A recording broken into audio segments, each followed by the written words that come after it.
मैं नितेश कुमार डंकी क्लासेस में आपका स्वागत करता हूं। आज ज्योग्राफी एमसीक्यू सीरीज के तहत आज हम क्लाइमेटोलॉजी पार्ट पढ़ेंगे। क्लाइमेटोलॉजी काफ़ी बड़ा चैप्टर है, तो उसको हम एक दो सीरीज में लेके आ रहे हैं। तो आज उसका पहला सीरीज है, तो चलिए शुरू करते हैं। टाइपिंग मिस्टेक प्रश्न 1 होना चाहिए था, लेकिन 2 चलिए कोई नहीं, उससे कोई फ़र्क पड़ता नहीं। अभी हम डिस्कस करेंगे कि क्वेश्चन क्या है। पृथ्वी की सतह पर प्राप्त सौर विकिरण मतलब सूर्य से प्राप्त होने वाली जो डायरेक्ट एनर्जी है, उसके संबंध में ये प्रश्न है। निम्नलिखित में से कौन सा कथन सत्य है, आपको राइट स्टेटमेंट फाइंड आउट करना है। पहला देखिए, किसी क्षेत्र में प्राप्त होने वाली सौर विकिरण की मात्रा सूर्य की किरणों के कोण पर सीधे निर्भर करती है। ये माना सूरज है और ये इतना दूर हमारा क्या है, अर्थ। तो ये डायरेक्ट सूर्य की रेस पड़ रही है और ये सूर्य की तिरछी रेस पड़ रही है। तो आप चित्र देख के ईजिली समझ सकते हो कि जो डायरेक्ट पड़ रही है वहाँ पे अलग प्रभाव होगा और जहाँ पे तिरछी पड़ रही है अलग होगा।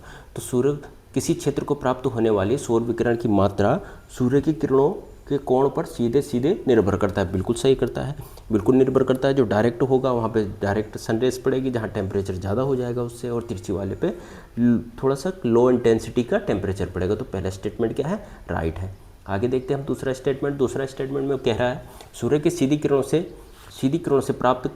किरणें प्राप्त करने वाले क्षेत्र का तापमान सूर्य की तिरछी किरणें प्राप्त करने वाले क्षेत्र की तुलना में अधिक होता है। ये तो पहले स्टेटमेंट का ही रिप्लिकेट कर रहा है, तो दूसरा स्टेटमेंट भी सही है। तीसरा देखिए, निम्न अक्षांशों में ग्रीष्म ऋतु में प्राप्त सौर विकिरण की मात्रा शीत ऋतु में प्राप्त सौर विकिरण से अधिक होता है। ये भी क्या है, सही है। तो ऑल ऑप्शन इज राइट, तो option D is correct answer. आगे देखिए दूसरा प्रश्न, निम्नलिखित में से कौन सा वायुमंडलीय कारक यदि मौजूद हो, यदि पृथ्वी के वायुमंडल में ये जो कारक दिए रखे हैं, बादल, हवाएं, धूल, वाटर वेपर एंड समुद्र की लहरें मौजूद हो, तो क्या सौर विकिरण की तीव्रता पर कोई प्रभाव पड़ेगा? चलिए हम इसको उसी फिगर के माध्यम से देखते हैं।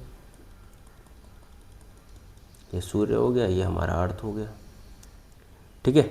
ये आ रही है आपकी सूरज की किरणें, तिरछी, आड़ी तिरछी जो भी बोलो, है ना। अब वो क्या बोल रहा है कि अब 1 बाई 1 देखिए आप, अगर इस हमारे वायुमंडल में ये इनमें से कोई भी चीज़ होती, क्या उससे तापमान, सूरज की तीव्रता पे, सूर्य से मिलने वाली सौर विकिरण की तीव्रता पे कोई प्रभाव पड़ेगा? चलिए देखते हैं। पहले देखते हैं, अगर बादल हमारे वायुमंडल में है, ये वायुमंडल हो गया, यहाँ पे बादल है, तो क्या सौर विकिरण जो सूर्य से आने वाली एनर्जी पर कोई प्रभाव पड़ेगा? बिल्कुल पड़ेगा, क्योंकि सूरज की एनर्जी को ये अवरोध कर रहा है और इन्हीं से फिल्टर होकर सौर विकिरण पृथ्वी को प्राप्त हो रहा है। तो पहला तो बिल्कुल सही है। अगर आप बादल को हटा दीजिए, यहाँ पे हवा तैर रही है, मतलब तेज़ी से हवा बह रही है, कुछ हो रहा है, कुछ हवाओं से संबंधित कुछ हो रहा है, तो क्या उससे सौर विकिरण पे प्रभाव? नहीं, उतनी ही एनर्जी मिलेगी किसको, अर्थ को। इससे कोई प्रभाव नहीं पड़ रहा है। यदि आप बादलों को हटा दें, हवा हटा दें, धूल डस्ट भर दें, यहाँ पे जलवाष्प, वाटर वेपर, आपको पता ही है, वाटर वेपर यहाँ पे धुंध सा माहौल हो जाएगा, तो उससे क्या सूरज की किरणों, सौर विकिरण से मिलने वाली एनर्जी पर प्रभाव पड़ रहा है? बिल्कुल पड़ रहा है, क्योंकि धुंधला मौसम हो जाता है नीचे और डायरेक्ट सूर्य तक पृथ्वी तक नहीं आ पाता। समुद्र की लहरों का भी कोई प्रभाव नहीं पड़ता। तो ऑप्शन 1 और 3 इज राइट आंसर। चलिए आगे देखते हैं। तापमान व्युत्क्रमण आपको पता होना चाहिए। तापमान व्युत्क्रमण क्या होता है आप सब, ये अगर पृथ्वी का क्या है, क्षोभमंडल जिसे क्या कहते हैं इंग्लिश में, ट्रोपोस्फीयर, ठीक है। सारी मौसमी गतिविधियाँ इसी में होती है, 10 से 12 किलोमीटर तक की। यहाँ पे बादल, तूफान, सारी हवाएं यहीं बहती है, ठीक है। तो सारी मौसमी घटनाएं यहीं होती है। इसे हम 12 किलोमीटर तक ले लेते हैं, ठीक है। ये वेरी करता है, अगर हम हैं इक्वेटर पे और टिल टू पोल इक्वेटर पे 15 हो सकता है और पोल पे 8 किलोमीटर तक भी क्षोभ सीमा हो सकती है। तो ये चीज़ें वेरी करती है, ठीक है। अब देखिए आपके कि यहाँ पे क्या होता है, क्षोभमंडल में ऊंचाई बढ़ने के साथ क्या होता है, तापमान घटता है। ये नॉर्मल घटना है, लेकिन कई बार ऐसी घटना होती है कि यहाँ ऊंचाई बढ़ने के साथ तापमान घट जाता है। जब तापमान घटता है ऊंचाई के साथ, तो उसी को क्या कहते हैं, थर्मल टेम्परेचर इन्वर्जन, चाहे थर्मल इन्वर्जन को जो भी कहना है, ठीक है। यही है तापमान वितक्रमण। तो तापमान वितक्रमण ये आपको पता है शांत रातों में, ठंडी घाटियों में ज़्यादातर होता है। ये कई बार मौसम पर भी डिपेंड करता है और कई बार रात की घटनाओं पर डिपेंड करता है। जैसे पर्वत घाटियों में देखा होगा कि पर्वत की ठंडी हवाएं ग्रेविटेशनल फोर्स के कारण नीचे घाटी में उतरती है रात के समय, तो ये तो आप सबको पता ही है। तो ये सी घटना सिर्फ पर्वतों में देखी जाती है, समुद्र के किनारे देखी जा सकती है, लेकिन रेगिस्तान और ग्रामीण खेतों में नहीं देखी जाती। तो option D is correct answer. आगे बढ़ते हैं। वायुमंडल की संरचना के संबंध में निम्नलिखित में से कौन सा कथन सही है? यहाँ पे भी हमें ट्रू स्टेटमेंट फाइंड आउट करना है, ठीक है। ऑक्सीजन अधिकतर 120 किलोमीटर तक के वायुमंडल पर केंद्रित होती है। बिल्कुल होती है। कंसंट्रेशन ऑक्सीजन का कहाँ होता है? 120 किलोमीटर तक होता है। अर्थ सरफेस से 120 किलोमीटर तक, ठीक है। वो वैसे ज़्यादातर कंसंट्रेशन कहाँ तक होता है? 30 या 15 किलोमीटर तक, मानो 15 किलोमीटर तक सांस लेने तक। उसके ऊपर धीरे धीरे मात्रा कम होती जाती है, लेकिन 120 किलोमीटर तक उसका कंसंट्रेशन तो पाया जाता है ऑक्सीजन का, ठीक है। उसका वॉल्यूम डिक्रीज इंक्रीज हो सकता है, लेकिन पाई तो जाती है 120 किलोमीटर तक। तो पहला स्टेटमेंट क्या है? राइट है। दूसरा स्टेटमेंट देखिए, कार्बन डाइऑक्साइड और जलवाष्प वायुमंडल के 90 किलोमीटर तक ही पाई जाती है। जलवाष्प आपको पता है वाटर वेपर थोड़ा भारी होता है, इसलिए वो नीचे ही पाया जाएगा। तो दूसरा स्टेटमेंट भी सही है। तीसरा देखिए, ओजोन गैस वायुमंडल में 10 से 50 किलोमीटर के मध्य पाई जाती है। आपको पता है कि ओजोन गैस की जो हार्ड लेयर होती है, मोटी मतलब जो लेयर होती है, हार्ड मतलब गैसियस लेयर होती है, वो ज़्यादातर स्ट्रेटोस्फीयर पर पाई जाती है। तो स्ट्रेटोस्फीयर है वो 12-13 किलोमीटर से ऊपर है, ठीक है। तो ये भी क्या है? राइट आंसर है। तो ऑल, अब यहाँ पे बोलेंगे कि आप तो 12 किलोमीटर बोले, 10 मैं इसलिए बोल रहा हूँ क्योंकि आपको पता है पोल और इक्वेटर में जो ट्रोपोस्फीयर है वो वेरी करता है, कहीं पे ज़्यादा कहीं पे कम। तो ये तो आपको पता होना चाहिए। तो all statement is correct answer. आगे देखते हैं प्रश्न 6। वायुमंडल के कुल द्रव्यमान का 90% से अधिक भाग पृथ्वी की सतह के 32 किलोमीटर के ऊपर तक ही सीमित होता है। आपको पता है वायुमंडल में ज़्यादातर वेटेज किसका है? ऑक्सीजन, नाइट्रोजन, इन्हीं गैसों का है। ऑक्सीजन भी भारी है, नाइट्रोजन आपको पता है पृथ्वी पर स्वतंत्र रूप से पाई नहीं जाती, तो इसलिए जो ऑक्सीजन का है वो वायुमंडल के 32 किलोमीटर तक ही ज़्यादातर पाई जाती है। और कुल गैसों का 90% नाइट्रोजन ज़मीन के अंदर हो गई और ऑक्सीजन थोड़ा ऊपर हो गई। तो ये जो वायुमंडलीय गैसें कहाँ तक पाई जाती है?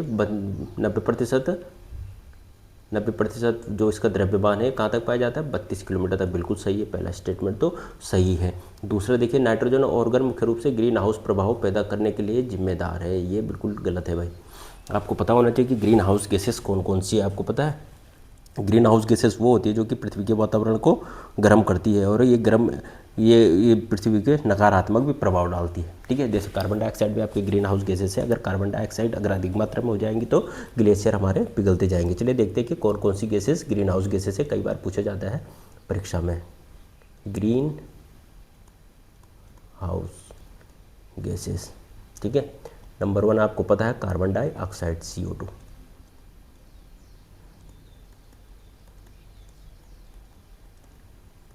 समझ जाना आप लोग, ठीक है।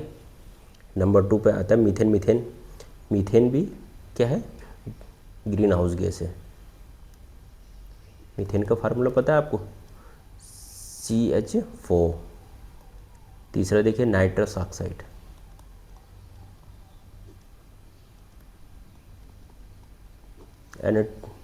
क्या होगा इसका? N2O, 2 नाइट्रोजन 1 ऑक्सीजन, ठीक है।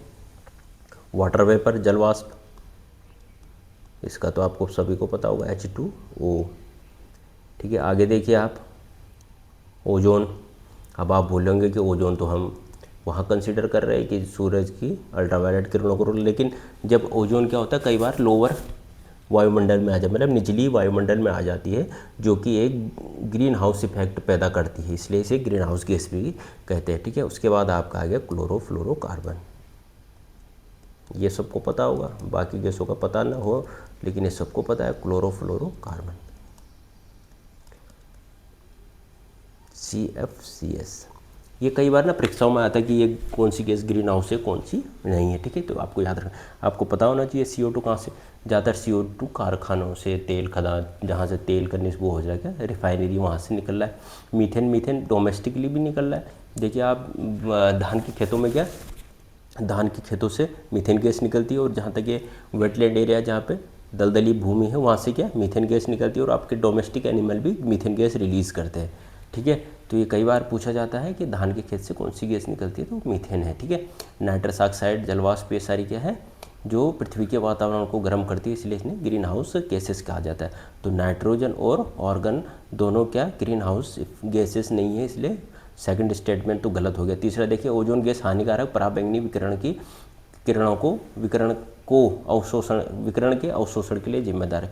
जो ओजोन गैस होती है अल्ट्रावायलेट जो सूरज से आने वाली हानिकारक गैसेस है, वो गैसेज में बोलो किरणें हैं, उन्हें रोकता है, इसलिए तीसरा स्टेटमेंट सही। तो 1 और 3 इज राइट स्टेटमेंट, तो option A is correct answer. आगे बढ़ते हैं। वायुमंडल में निम्नलिखित गैसों को उनकी संरचना के बढ़ते हुए क्रम में व्यवस्थित कीजिए। अब आपको पता होना चाहिए कि हमारे वायुमंडल में जो जो गैसेस है उनका प्रतिशत कितना है। ठीक है, तभी तो आप ये प्रश्न कर पाएंगे, नहीं तो आप वहाँ पे ये अगल बगल मुँह ताकते रह जाएंगे। ठीक है, चलिए शुरू करते हैं। वायुमंडल में गैसों का प्रतिशत, जो जो गैसें हैं। ठीक है,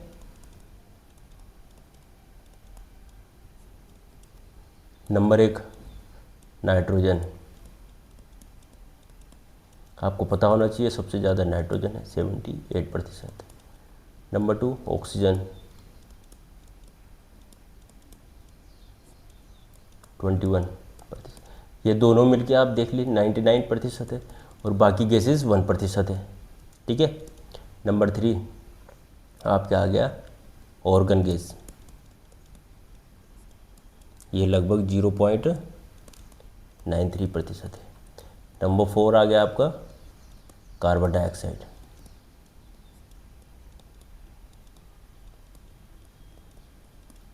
ये लगभग 0.04% है।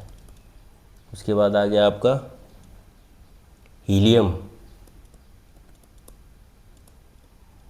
उसके बाद आ गया आपका हीलियम के बाद नियोन, उसके बाद आ गया क्रिप्टॉन, फिर आ गया हाइड्रोजन। ये सारी गैसेज मिलके कितना प्रतिशत वेटेज है? 1%। ठीक है, अब देखिए हमें तो सिर्फ ऑप्शन के हिसाब से कार्य करना है, तो इसमें क्या बोला है, उस गैस को लगाना है बढ़ते हुए क्रम, मतलब सबसे कम वाली पहले रहेगी और सबसे ज़्यादा वाली लास्ट में। तो हम उल्टा चलते हैं, लास्ट से लगाते हैं। हमें पता है कि नाइट्रोजन सबसे ज़्यादा है और नाइट्रोजन के बाद कौन सी आती है? ऑक्सीजन, ये भी हमें पता है, 2 तो हमें पता है। अब हमें तीसरा कन्फ्यूजन है कि ऑर्गन और कार्बन डाइऑक्साइड, तो इसलिए हमें ये चीज़ चार्ट याद रखना पड़ेगा। तो जो ऑर्गन गैस है 0.93 है और कार्बन डाइऑक्साइड 0.04 है, तो ऑर्गन जाएगी और सबसे कम क्या है? Carbon dioxide 3। तो हमारा ऑप्शन क्या हो जाएगा? 3 सबसे कम, फिर सबसे उससे ज़्यादा, फिर ज़्यादा, फिर ज़्यादा, तो 3214। आगे देखिए, क्षोभमंडल मतलब ट्रोपोस्फीयर के संदर्भ में निम्नलिखित में से कौन सा कथन सही है? ठीक है, अब देखिए ट्रोपोस्फीयर आपको पता है कि सबसे निचली परत होती है, तो भूमध्य रेखा और ध्रुवों पर क्षोभमंडल की ऊंचाई भिन्न भिन्न होती है, ये मैं डिस्कस कर चुका हूँ क्यों भिन्न होती है, ताप के कारण वो भिन्न भिन्न होती है। तो पहला स्टेटमेंट तो सही है। क्षोभमंडल में तापमान ऊंचाई के साथ बढ़ता है, ये गलत है भाई। क्षोभमंडल में तापमान जो होता है ऊंचाई के साथ घटता है। ठीक है, पृथ्वी की 50% से अधिक वाटर वेपर क्षोभमंडल में पाया जाता है, तो ये भी सही है। जो जलवाष्प होता है थोड़ा भारी होता है, तो निचली परतों में रहेगा, सारी घटनाएं तो यहीं घटती है क्षोभमंडल में, तो option A and C is right answer. आपको पता होना चाहिए कि कौन कौन से मंडल है, कौन कौन से मतलब स्पेयर है, उसके बारे में आपको पता होना चाहिए। अगर मैं आपको इसके थोड़ा डिटेल बता सकूँ इस संबंध में, तो चलिए बताता हूँ मैं आपको। यहाँ लिख दीजिए आप क्षोभमंडल, उसके बाद आता है समताप,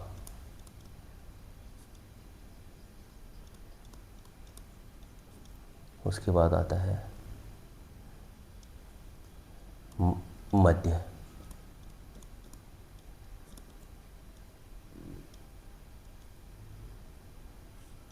उसके बाद आता है तापमंडल,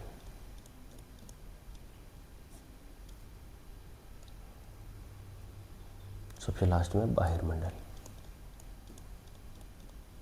आपको पता होना चाहिए। इसको कहते हैं ट्रोपोस्फीयर, इसे कहते हैं स्ट्रेटोस्फीयर, इसे कहते हैं मेसोस्फीयर, इसे कहते हैं थर्मोस्फीयर, और ये हो गया एक्सोस्फीयर। ठीक है, ये तो हो गया इनका नामकरण।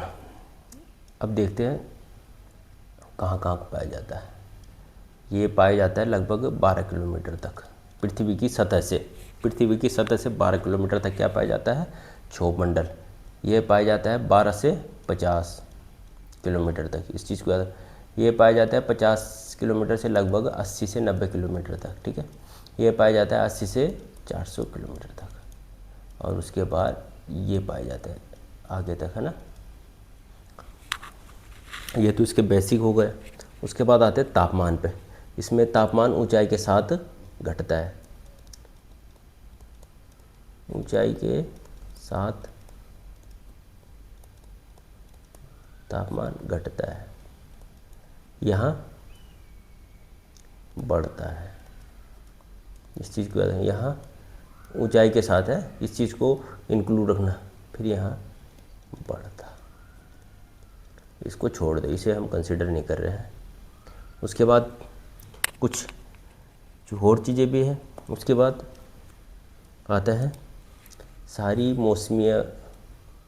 मौसम संबंधी घटनाएं कहाँ होती है? ट्रोपोस्फीयर में।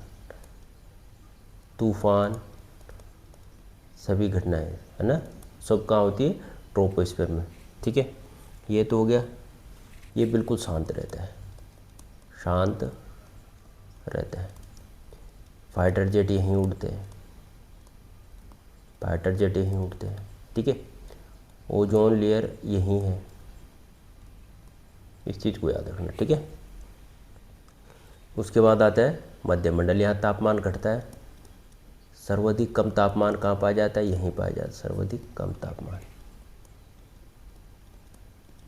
ठीक है, लगभग -100 डिग्री तक, है ना। ये तो हो गया। और जो भी उल्कापिंड आती है यहाँ नष्ट हो जाती है। उल्कापिंड बाहर से जो भी आता है उल्कापिंड यहाँ नष्ट हो जाते, पृथ्वी के एटमॉस्फेयर में नहीं आते। ठीक है, और तापमंडल की किस किस चीज़ के लिए? इसी के अंदर क्या है? आयन मंडल भी है। आयन मंडल रेडियो संचरण में सहायक, रेडियो संचरण में।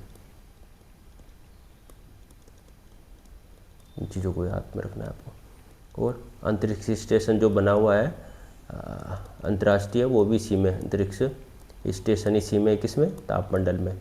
और उपग्रह भी इसी में है, उपग्रह भी इसी में है। ठीक है, ये तो बेसिक फीचर हो गए इसके हर मंडल के। अब आपको पता होना चाहिए जो इस लेयर, ये जो लाइन है ना, इसको क्या कहेंगे? ट्रोपोस्फीयर, ट्रोपोपाउस कहेंगे भाई इसे। ठीक है, इस चीज़ को याद रखना, क्षोभ सीमा, इस चीज़ को याद रखना। ये वाली लाइन क्या कहेगी? स्ट्रेटोपाउस, स्ट्रेटोपाउस।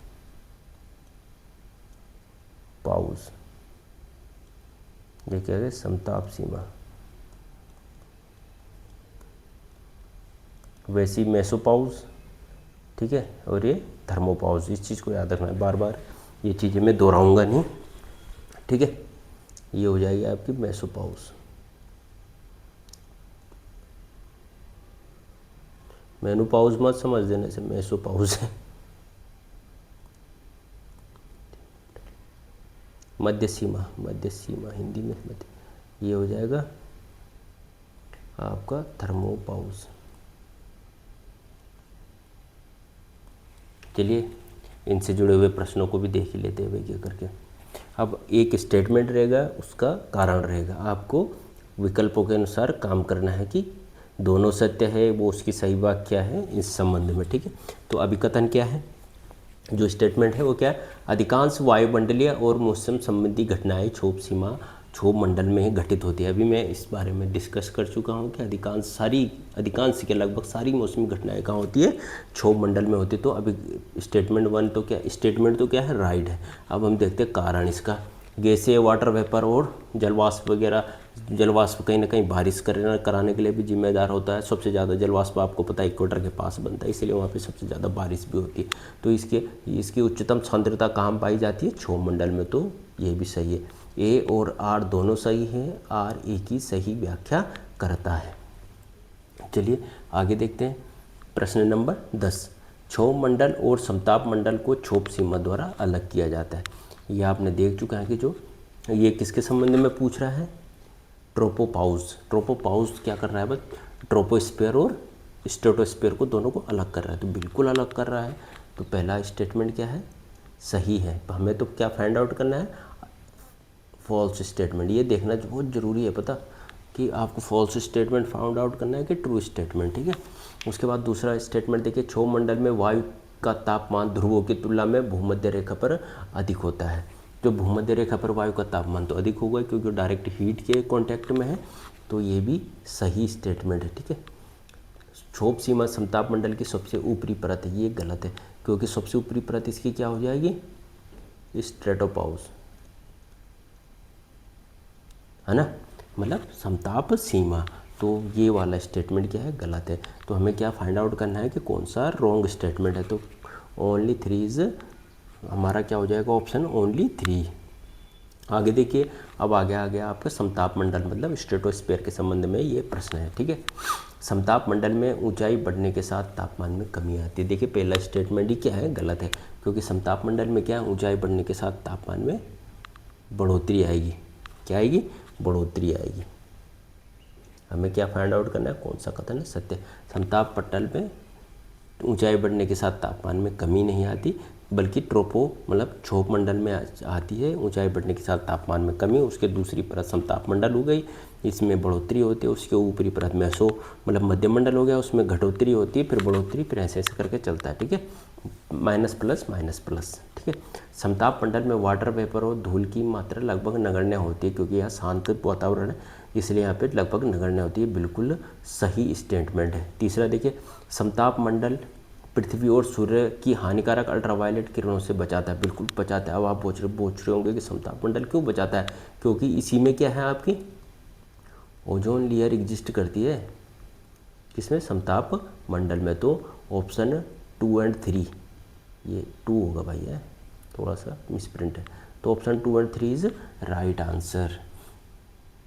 ऑप्शन 2 और 3 इज राइट आंसर। आगे बढ़े। अब आ गया मध्यमंडल के संबंध में एक प्रश्न बना हुआ है जिसमें आपको ट्रू स्टेटमेंट फाइंड आउट करना है, ठीक है।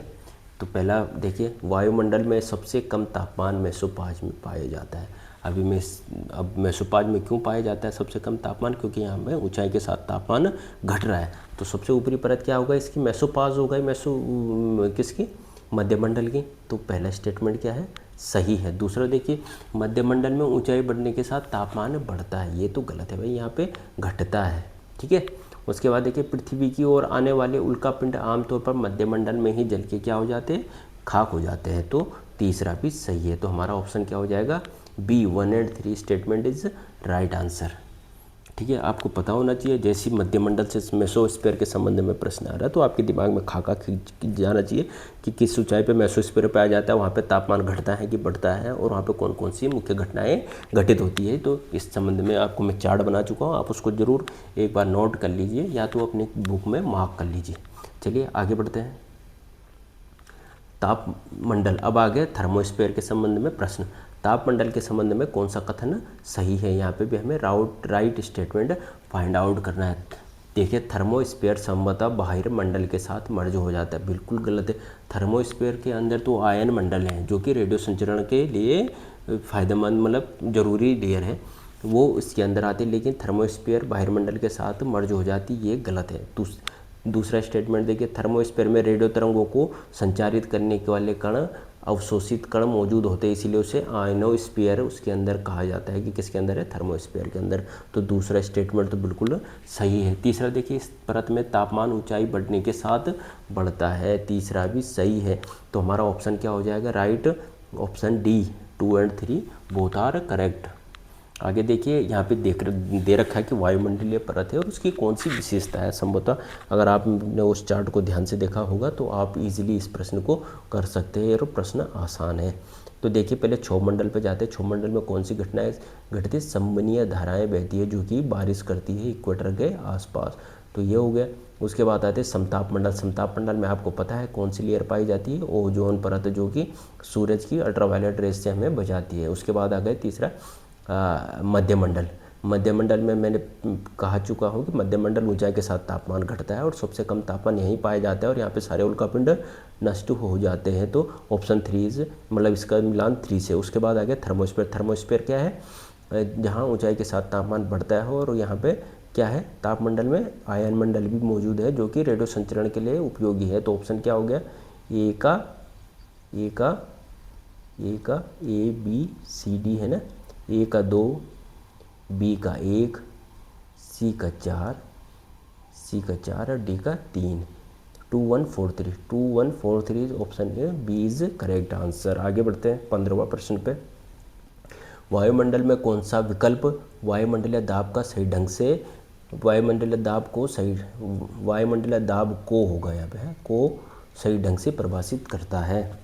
वायुमंडलीय दाब के संबंध में आपको पता होना चाहिए कि वायुमंडलीय दाब क्या होता है। वायुमंडलीय दाब एक एयर प्रेशर है जो कि पृथ्वी पे बना हुआ है, जिससे अब वो कई कारणों से बनता है और कई कारणों से उसके प्रेशर में वेरिएशन आता है। वो उसका चैप्टर हम कभी डिटेल में देखेंगे, लेकिन अभी हम सिर्फ क्वेश्चन के हिसाब से चलते हैं। वायुमंडलीय अणुओं के घनत्व में अंतर का कोई लेना देना नहीं है वायुमंडलीय दाब से। सतह पर वायुमंडलीय कणों का भार, इसका भी कोई लेना देना नहीं है। किसी क्षेत्र में वायुमंडलीय तापमान में अंतर, इसका लेना देना है। जहाँ तापमान अधिक होगा वहाँ वायु हल्की होती है और ऊपर उठती है, जिससे कि नीचे लो प्रेशर बनता है, और जो ऊपर का उच्च हाई प्रेशर है वहाँ से जो विंड है नीचे की ओर आती है। ठीक है, हमेशा एयर कैसे बहती है, लो प्रेशर से एक तरफ हाई प्रेशर ऐसे बहती है। ठीक है, ये ऊपर उठी, यहाँ से फिर वापस ऐसे चलेगी। जब ये ठंडी होगी तो इधर उतरेगी फिर ऐसे। ठीक है, तो हमेशा कहाँ से बहेगी, high pressure to low pressure, air बहेगी high pressure to low pressure. इस चीज़ को याद रखना। किसी क्षेत्र में वायुमंडलीय तापमान में अंतर, ठीक है, किसी क्षेत्र में वायुमंडलीय अणुओं का वितरण, इसका कोई लेना देना नहीं। आगे देखते हैं 16वां प्रश्न। वायुमंडलीय दाब के बारे में निम्नलिखित में से कौन सा कथन सही है। वायुमंडल की निचली परतों में उच्च दाब होता है, बिल्कुल होता है। अब आप बोलोगे कि निचली परतों में उच्च दाब क्यों होता है, क्योंकि ऊपर भी उसके वायु है, तो उसका जो भार होगा वो कहीं ना कहीं नीचे की परत पे दाब बनाए रखता है और उससे क्या प्रेशर इंक्रीज होता है। तो जितनी ज़्यादा उसके ऊपर वायु होगी, अब वायु का आरोहण होगा, अब वो होगा दबाव होगा, तो उतना उसके नीचे दाब बढ़ेगा। ठीक है, ये तो सही हो गया। ऊंचाई बढ़ने के साथ वायु दाब में परिवर्तनशील दर से गिरावट आती है, ये भी सही है। समुद्र सतह पे सबसे अधिक वायु दाब होता है और धीरे धीरे ऊंचाई बढ़ेगी, हिमालय की तरफ जाओगे तो वहाँ वायु दाब कम होता है। ठीक है, अगले देखिए, वायु दाब का क्षैतिज वितरण दाब पेटियों का निर्माण करता है, ये भी सही है। आपको पता है वायु दाब की कौन कौन सी पेटियाँ हैं। पृथ्वी पर 7 वायु दाब पेटियाँ हैं। उनके संबंध में जो प्रश्न आएंगे उसके संबंध में मैं आगे आपको बताने वाला हूँ। ठीक है, तो इसका option D is correct answer. ये है वायु दाब पेटियाँ। ठीक है, अब यहाँ पे सूरज की डायरेक्ट रेस पड़ती है, कहाँ पे, इक्वेटर पे। ठीक है, ये हो गई भूमध्य रेखीय वायु दाब पेटी। हिंदी में से क्या कहते हैं, भूमध्य रेखीय वायु दाब पेटी। इसी को भाई साहब डोल ड्रम कहते हैं। डोल ड्रम वो सिचुएशन होती है जिसमें शांत सा माहौल रहता है, मतलब कुछ बिल्कुल हरारत नहीं होती, वही वाली स्थिति है डोल ड्रम। आप चले जा रहे हो ना इधर विचलन ना उधर विचलन, तो वो सिचुएशन हो गई डोल ड्रम। उसके बाद आता है ट्रॉपिकल रीजन वाला, सब ट्रॉपिकल हाई प्रेशर, मतलब उपोष्ण कटिबंधीय उच्च वायु दाब। ठीक है, अब यहाँ पे देखिए ये निम्न वायु दाब है, निम्न वायु दाब। तो ये जो ट्रॉपिक ऑफ कैंसर से लेके ट्रॉपिक ऑफ कैप्रिकॉर्न, मतलब मकर रेखा से लेके और कर्क रेखा तक क्या होता है, वो ट्रॉपिकल जोन कहते हैं जिसे, तो उसी में क्या है, ट्रॉपिकल हाई प्रेशर बेल्ट है। ये है डायनामिक, ठीक है, ये भी क्या है, डायनामिक। अब डायनामिक क्यों कह रहे हैं आपको, और ये क्या है, थर्मल, ये भी क्या है, थर्मल।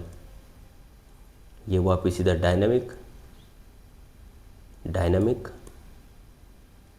और ये थर्मल। अब मैं थर्मल और डायनामिक क्यों कह रहा हूँ, देखिए थर्मल का जो थर्मल वायुदाब क्षेत्र है वहाँ पे डायरेक्ट तापमान का लेना देना होता है। जैसे इक्वेटर पर सबसे अधिक तापमान बनता है, वहाँ से जैसी उस संपर्क में आते तेज जैसी हवाएं उच्च तापमान के संपर्क में आती है, हल्की होती है और ऊपर उड़ती है। लेकिन आपको पता है कि पृथ्वी क्या कर रही है, अपनी एक्सिस पे घूम रही है। तो पृथ्वी का जो अपकेंद्रीय बल क्या होता है, जो आभासी बल है, अपकेंद्रीय बल क्या है, सेंट्रीफ्यूगल फोर्स है। देखिए ज्योग्राफी को आप एज ए आर्ट सब्जेक्ट पढ़ोगे तो थोड़ा समझने में दिक्कत होगी, इसमें साइंस कूट के भरा हुआ है, इस चीज़ को आपको ध्यान में रखना है। तो जो सेंट्रीफ्यूगल फोर्स है उसमें क्या होता है, केंद्र से बाहर जाने की प्रवृत्ति होती है। क्या होती है, केंद्र से बाहर जाने की प्रवृत्ति होती है। जैसे बाइक सवार होता है, उसे ऐसा लगता है कि मैं बाहर की तरफ वो टर्न करता है, आपको पता होगा। ऐसी पृथ्वी जब घूम रही है तो यहाँ से हवाएं ऊपर उड़ती जाती है। जिस क्षेत्र में पृथ्वी के घूमने के कारण हवाओं का संचरण, मतलब उसमें विचलन हो रहा हो, ऊपर उठ रही हो हवाएं, वो हो गई डायनामिक, गतिजन्य। पृथ्वी की गतिजन्य क्षेत्र से, मतलब पृथ्वी की गति से जो बाहर की तरफ हवाएं उठ रही है वो हो गई डायनामिक, और जहाँ तापमान वेरिएशन से उठ रही है वो हो गई थर्मल। तो ये थर्मल वायुदाब पेटी और डायनामिक वायुदाब पेटी आपको पता होना चाहिए। कई बार पूछा जा सकता है कि ये थर्मल जनित है या डायनामिक है, ये पता होना चाहिए, ठीक है। और इस संबंध में तो पूरा डिटेल में जो पृथ्वी की जो वायुदाब पेटी है, इसमें तो कम से कम आपका 40 मिनट का एक स्पेशल लेक्चर लगेगा, तभी जाके आप इसे डिटेल में समझ सकते हो। अभी आप ऐसे देख लीजिए, ये जो 30 से 35 का है, इसे क्या कहते हैं, हॉर्स लैटिट्यूड कहते हैं। अब हॉर्स लैटिट्यूड की कहानी ऐसी है कि पुरानी पतवारें कैसी होती थी, वो पर्दा लगा के नहीं चलाती थी, तो वो हवा के डायरेक्शन के हिसाब से वहाँ पे नाव चलती थी। तो एक बार अरब ट्रेडर्स जा रहे थे, तो उसमें घोड़े भी थे, तो क्या इतना वजन आया तो नाव बढ़ नहीं रही थी, तो उन्होंने घोड़ों को पानी में धकेल दिया ताकि घोड़े तो अपने आप तैर के चले जाए, चाहे डूबे वो अलग मैटर है, लेकिन वो अपने गंतव्य तक पहुँच सके ताकि नाव को हल्की हो जाए और अपना चप्पू चला के चल सके। तो इस संबंध में अब देखिए, ये ट्रेड विंड, यहाँ पे ट्रेड विंड कौन सी है, वेस्टलरी कौन सी है, पोलर विंड्स कौन सी है, पोलर ईस्टलरी कौन सी है, इस संबंध में आपको मैं किसी दिन पूरा वायुदाब से संबंधित, वायुदाब पेटियों से संबंधित एक लेक्चर अपलोड करूँगा, तब आप उसमें देख लेना। अभी हम सिर्फ MCQs पे फोकस करेंगे कि कौन कौन से हैं, ठीक है। अब देखिए, भूमध्य रेखीय निम्न दाब पेटी के संबंध में निम्नलिखित कथनों पर विचार कीजिए। यह पेटी स्थलीय विकिरणों के कारण भूमध्य सतह के तीव्र तापना से निर्मित होती है। जो सूर्य का जो डायरेक्ट पड़ रहा है टेम्परेचर, मतलब डायरेक्ट सौर विकिरण पड़ रहा है, ये पृथ्वी के इस पे पड़ रहा है, किस पे, इक्वेटर। अब देखिए, इक्वेटर भी शिफ्ट होता है, कभी इधर कभी इधर, मतलब थोड़ा सा 5-7 किलोमीटर, वो 5-6 डिग्री का अंतर हो सकता है। ऐसा नहीं कि बिल्कुल नॉर्थ पोल पे चला जाए, तो वो सूरज के पृथ्वी की परिक्रमा के कारण हिसाब से होता है, क्योंकि पृथ्वी 23.5 डिग्री एक्सिस पे झुकी हुई है, तो उसके हिसाब से और तापमान के विचलन के कारण वो चीज़ें घटती है। तो कभी इधर होता है, कभी इधर होता है। तो इस क्षेत्र में उसी को डोलड्रम कहते हैं, और उसी को ITCZ आपने कहा होगा, ITCZ के बारे में भी आप लोग पढ़ना है। तो अभी हम तो सिर्फ ये देखते हैं कि स्थलीय विकिरण क्या है, भूमध्य सतह पर तीव्र तापना से, जहाँ जब भी यहाँ पे तेज तापमान पड़ता है तो यहाँ की जो एयर मास है वो हल्की हो जाती है, हवा हल्की हो गई तो ऊपर उठ गई, ऊपर उठ के वो क्या बन जाती है, जेट बन जाती है, और 30-35 की तरफ उतरने लगती है। इधर 30-35, इधर 30-35। देखिए, जब हवा ऊपर गई तो ऊपर ही तो रहेगी नहीं, कहीं ना कहीं तो नीचे उतरेगी, जैसे उसका तापमान, या जहाँ उसे ऐसा लगे उसके तापमान से कम तापमान, मतलब उसके तापमान से मिलता जुलता तापमान या उससे कम तापमान दूसरे क्षेत्र में, तो वहाँ पे उतरेगी हवा, ठीक है। जैसे वो भारी होगी वो उतरेगी, तो 30-35 के पास उतरती है। ये इधर भी, साउथ में भी और नॉर्थ में भी, कुछ इधर जाएंगे कुछ इधर जाएंगे, बढ़ेगी तो सही ना, एक ही तरफ तो जाएगी नहीं, तो वो बढ़ जाती है, ठीक है। तो पहला तो स्टेटमेंट सही है। इस क्षेत्र में तीव्र सतही हवाएं चलती, देखिए यहाँ तीव्र नहीं चलती, यहाँ मध्यम चलती है। जब इधर से आने वाली ट्रेड विंड और इधर से आने वाली ट्रेड विंड। अब ये दोनों टकराती नहीं है। कई वो लोग सोच रहे होंगे टकराती, क्यों नहीं टकराते? क्योंकि यहाँ पे पहले से ही टेम्परेचर क्या है, हाई। इस टकराने का तो सवाल ही नहीं है। जैसे ही इस क्षेत्र में आती है ऊपर उठ जाती है। इन चीज़ों को समझिए, ये ऊपर उठ जाती है और ऊपर उठ के मिल के गरज के साथ वहाँ पे, अब ऊपर उठ के गरज के साथ बारिश करती है। क्यों करती है बारिश? क्योंकि जब ये समुद्र के संपर्क में आती है तो यहाँ से गर्म होकर मॉइस्चर कंटेन करके ऊपर जाती है, जैसी भारी होती है वहाँ पे बारिश करती है, संवहनीय बारिश होती है यहाँ पे, है ना। इस क्षेत्र में शांत परिस्थितियाँ बनी रहती है, बिल्कुल बनी रहती। तो पहला और तीसरा सही है। इक्वेटर निम्न दाब मतलब भूमध्य रेखीय निम्न दाब पेटी के संबंध में। चलिए आगे बढ़ते हैं। तो ऑप्शन क्या हो जाएगा? अच्छा गलत, हमें इसमें क्या करना है? गलत स्टेटमेंट। तो गलत कौन सा है? ओनली 2। ठीक है, चलिए आगे बढ़ते हैं। आगे हॉर्स लैटिट्यूड के संबंध में आपको पता होना चाहिए। हॉर्स लैटिट्यूड क्या है? 30 से 35 डिग्री के बीच, बोथ एक्सिस, बोथ मतलब गोलार्ध में, नॉर्थ एंड साउथ। ऐसा मत समझना कि नॉर्थ में है साउथ में नहीं, दोनों तरफ है। आपको ये भी पता होना चाहिए समान दाब क्षेत्र को मिलाने वाली जो रेखाएं होती है उन्हें क्या कहते हैं? समदाब रेखाएं कहते हैं। और किस जो दाब का जो वायु दाब नापते हैं वो बैरोमीटर से नापते हैं और मिलीबार में नापते हैं। वायु दाब किससे नापते हैं? बैरोमीटर में। वायु दाब मापी क्या है? ये कई बार आता है, बैरोमीटर। और मानक क्या है इसका? मिलीबार। ठीक है। और समान दाब के क्षेत्र को मिलाने वाली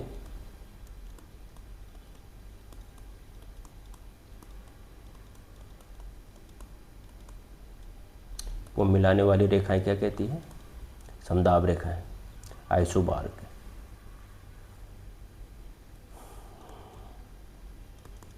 आप सोच रहे होंगे कि ये समदाब रेखाएं है ना, ये पृथ्वी पे काल्पनिक तौर पे सीधी बनाएगी, लेकिन सीधी नहीं होती। उस क्षेत्र का जो लैंड मास होगा, उस चीज़ में जो वेरिएशन आएगा वो वेरिएशन आएगा ही आएगा। आपने कई बार मैप देखा होगा तो उसमें ऐसे ऐसे मिला रहता है, ऐसे ऐसे ऐसे ऐसे। तो जिस क्षेत्र यहाँ पे 50 का दाब है, यहाँ भी 50 का दाब है, तो यहाँ भी 50 का है, ऐसे। तो ऐसा नहीं है। अरे ग्लोब पे ऐसे हम ऐसे दिखा रखा है ना, तो ऐसा नहीं होता, ये ऐसी ऐसी होती है, जिगजैग जिगजैग जिगजैग, है ना। कहीं पे लैंड मास में ज़्यादा दाब होगा, कहीं पे कम होगा, कहीं पे सूर्य ताप के कारण कम दाब होगा, तो वहाँ पे वेरिएशन आएगा ही आएगा। ठीक है, तो इस चीज़ को आपको ध्यान में रखना। सीधी नहीं होती, जिगजैग हो सकती है। ठीक है, आज अब देखते हैं। अक्षांश उच्च वायु दाबीय पेटी की विशेषता रखते, बिल्कुल रखते हैं। अक्षांश उच्च वायु दाब यहाँ पे इसलिए है, आपको पता है कि पृथ्वी के घूमने के कारण यहाँ पे एक केंद्र प्रसारी मतलब केंद्रीय अपसारी बल या सेंट्री फ्यूगल फोर्स कहते हैं, जिसे आप केंद्रीय बल कहते हैं, उसके कारण यहाँ पे उच्च वायु दाब पेटी है। वो क्यों है उसके संबंध में तो आपको विस्तृत चर्चा करनी पड़ेगी, क्योंकि इससे ये लेक्चर काफ़ी लंबा हो जाएगा और टाइम भी काफ़ी लगेगा। ठीक है, उच्च अक्षांश में आपको पता, आप ये रख लीजिए कि यहाँ पे हवाएं क्या होती है, नीचे उतरती है। जो इक्वेटर से जा रही है वो भी 30-35 पे उतरेगी, इस चीज़ को याद रख। और जो सब पोलर रीजन से जा रही है वो भी यहाँ पे उतरती है। ठीक है, ये भी उतर रही है, ये भी उतर रही है, और यहाँ की हवाएं यहीं पे लॉक हो जाती है, तो ये उतर जाती है। यहाँ पे दोनों उतर रही है, तो ये देखिए दूसरा स्टेटमेंट इसी से संबंधित। इन क्षेत्रों में उच्च दबाव हवा के नीचे उतरने और जमा होने के कारण होता है। जब इन दोनों ईयर का मिलने के कारण इनका दबाव किस पे पड़ जाता है? इस क्षेत्र की हवा पे पड़ जाता है, तो यहाँ पे उच्च वायु दाब बन जाता है। ठीक है, पृथ्वी के घूर्णन के कारण लगने वाला कोरियालिस बल उपोष्ण कटिबंधीय अक्षांशों के पास हवा के अवरुद्ध कर देता है और नीचे की ओर बैठ जाती है। तो तीसरा भी सही स्टेटमेंट आपको पता होना चाहिए। कोरियालिस फोर्स क्या होता है, जिसमें कुछ ने बताया एंगुलर मोमेंटम के हिसाब से उसने बताया कि कोरियालिस के साथ साथ हमारे फेरल महोदय ने भी बताया कि जब हम पृथ्वी की, ये एक आभासी बल है जो पृथ्वी के घूर्णन से पैदा होता है, जिसके फलस्वरूप नॉर्थ पोल में हवाएं अपने दाहिनी छोर मुड़ती है और साउथ पोल मतलब दक्षिणी गोलार्ध में अपनी बाईं ओर। ये चीज़ें आप समझ लीजिए। और बाकी साइंटिफिक तो उसमें बहुत ज़्यादा है, क्योंकि उसमें एंगुलर मोमेंटम के हिसाब से उसके रेडियस मास उसके हिसाब से उसने उसका विचलन निकाला है कि कौन कितने विचलन हो रहा है और किस डायरेक्शन में हो रहा है। ठीक है, लेकिन सिंपल यही है कि उत्तरी गोलार्ध में दक्षिणी अपने दाहिने और दक्षिणी गोलार्ध में अपने बाएं ओर। तो इस चीज़ को समझ लीजिए। तो तीनों स्टेटमेंट क्या है? Option D is right. आगे देखते हैं, निम्नलिखित में से कौन सा कारक पृथ्वी पर हवा की गति को प्रभावित करता है। पृथ्वी में बहने वाली हवा की गति को कौन कौन प्रभावित करता है। अभी अभी डिस्कशन किया मैंने कोरियालिस फोर्स का। ऐसा तो है नहीं कि कोरियालिस फोर्स से पहले हवा बहती नहीं थी, लेकिन जो कोरियालिस था उसने ये पता लगाया कि कौन सी डायरेक्शन में हवा बह रही है, को अपना एंगुलर मोमेंटम का कैलकुलेशन करके हर जगह से, तो उस उन्हीं के नाम पे इसका कोरियालिस फोर्स, इस आभासी बल का नाम कोरियालिस फोर्स पड़ा। ठीक है। सतही घर्षण भी कहीं ना कहीं हवा की गति को, जब हवा किसी सतह पे जा रही है, कहीं पे पानी वाले सरफेस पे जा रही है, तो उसकी स्पीड को प्रभावित करेगा ही करेगा। ठीक है।